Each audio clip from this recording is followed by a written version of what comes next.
Welcome to the channel, Mech, and today I am excited to present to you Battletech, the game of armored combat. It was published in 1985 by FASA, and this is the second edition box. This game first came out as Battle Droids, but LucasArts took issue with that name, Droids, and they renamed it Battletech, and instead of robots called droids, they called them Mechs. This game was inspired a lot from the robot designs in Battletech, which is a cartoon that I loved growing up, and that led me to purchase this game, and it's my first war game I ever got. So I'm going to show you a little bit about the game. I'm not going to tell you how to play, but I'll show you off the miniatures that Ral Partha made for this game set as well. Hopefully you like this video. You can hit that like and subscribe and share this, and let's dive into this. All right, so flipping the box over, we have the main motto of the game. In the 30th century, life is cheap, but battle mechs aren't. And in this game, the original story was 5 main houses of factions fighting over the inner sphere for control of planets and resources. And yeah, the medics were used as the main war force instead of, say, tanks or airplanes. So you can see on the top here some of the original mechs that they used. In this game, it actually only started off with 14 mechs only. Nowadays, there are hundreds, if not thousands, of mechs. Catalyst has come out and redone this game, and now there are a plethora of plastic miniatures. But back then, there were only 14 original designs. So you can see some of them on the top of here. And once again, heavily inspired by Robotech or Macross. If you ever saw that Macross movie or the subsequent movies afterwards, heavily inspired from those designs. So you can see this one is the Wasp. You got the Phoenix Hawk here, Crusader, Warhammer, Archer, Rifleman, and Marauder. In this box, there were no actual miniatures. It has some paper standees and plastic holders to manipulate it on a board. This game actually did not come with a game board or map whatsoever. You had to do that as a separate purchase. It also came with multiple counters that you could use to represent the houses, and that would be here. It's a whole bag of them. Not really necessary, because you could just use your mechs to represent your house. Anyways, they also included 2 6-sided dice, so that's how you rolled and denote hits, and then a 48-page rule book. So that was the box. Let me show you the rule book now.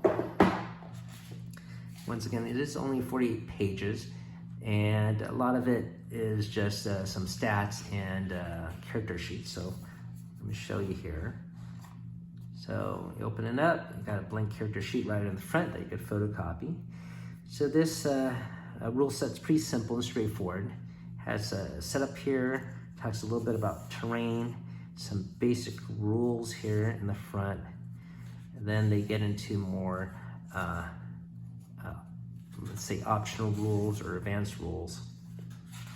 So you'll see that as I flip through. But I'm not going to tell you how to play that game. I think other videos from other people might show that off a little bit better.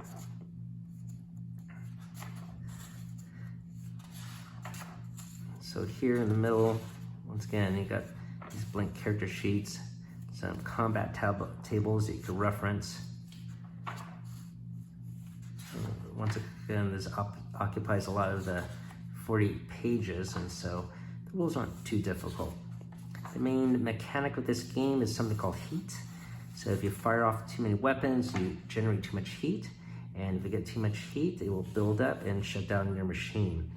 And that was quite interesting as a mechanic back then, and I think it still is. You might see this as a Mech Warrior video game on Xbox, so maybe that's how you encountered this game. But this, once again, is the original war game that led to all that. You can see here some of the original designs of the 14 mechs. I'll show you off the miniatures right now.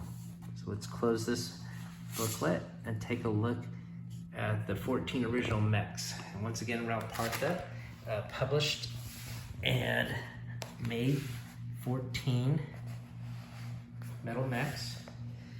I painted this growing up.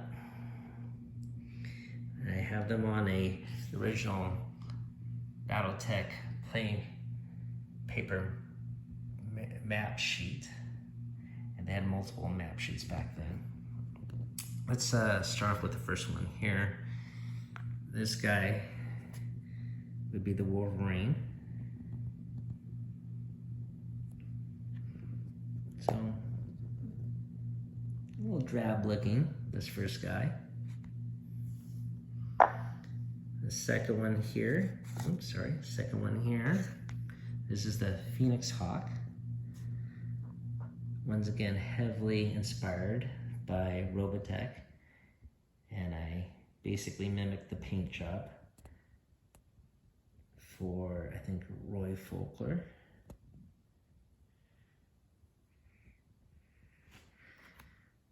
Okay, third mech here. This guy, I believe, is the Shadow Hawk.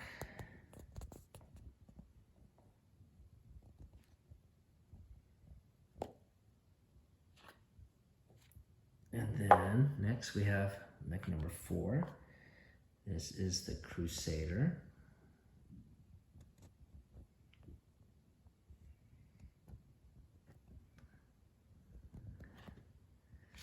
And for the fifth one here, we have a Wasp. Sort of like a Phoenix Hawk without all the bonus extra armor.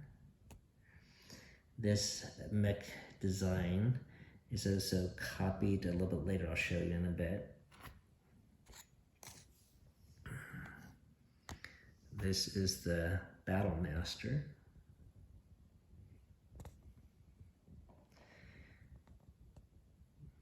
So back then, painting these, there wasn't any airbrushing back then that I was aware of. There certainly wasn't any speed paints or contrast paints. Had to do with what they had in the 1980s. And looking back, I think it's not too bad of a paint job. This is the Warhammer. Mech number 7.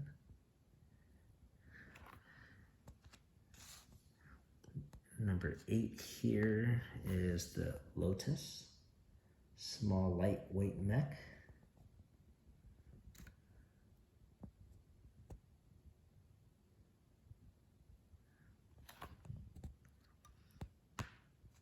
Number 9 here is the Rifleman.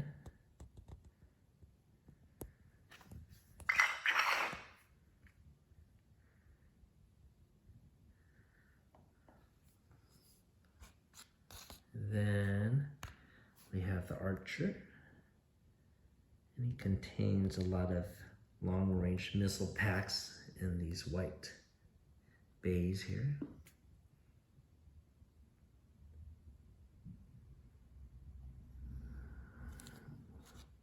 Okay, number 11 is the Stinger. It's basically the same design as that Wasp I showed you earlier. And this guy has a paint job,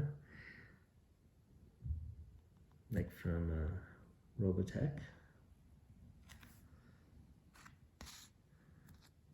Number 12. This is Thunderbolt.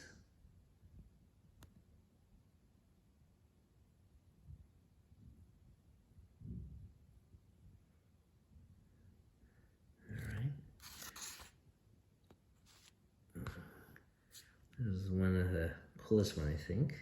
Number 13, this is the Marauder.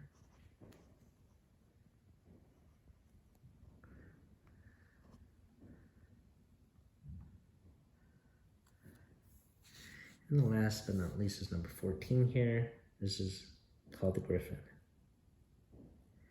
Once again, there were only 14 designs back then. I think the most popular design that has ever come out is probably Mad Cat, but that didn't exist back then.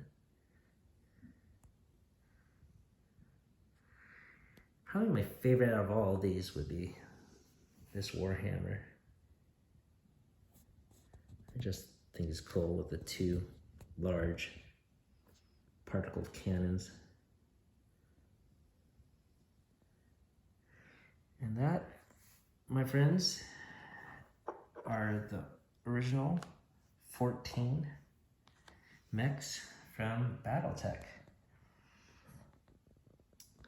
Hopefully enjoyed a look into retro greening here with some of these nice detailed miniatures. And once again, these were made out of metal back then. They definitely have some nice heft to it. And certainly were a joy to paint back then. So thank you for sharing and watching this with me. And hopefully you have a good evening. Thank you.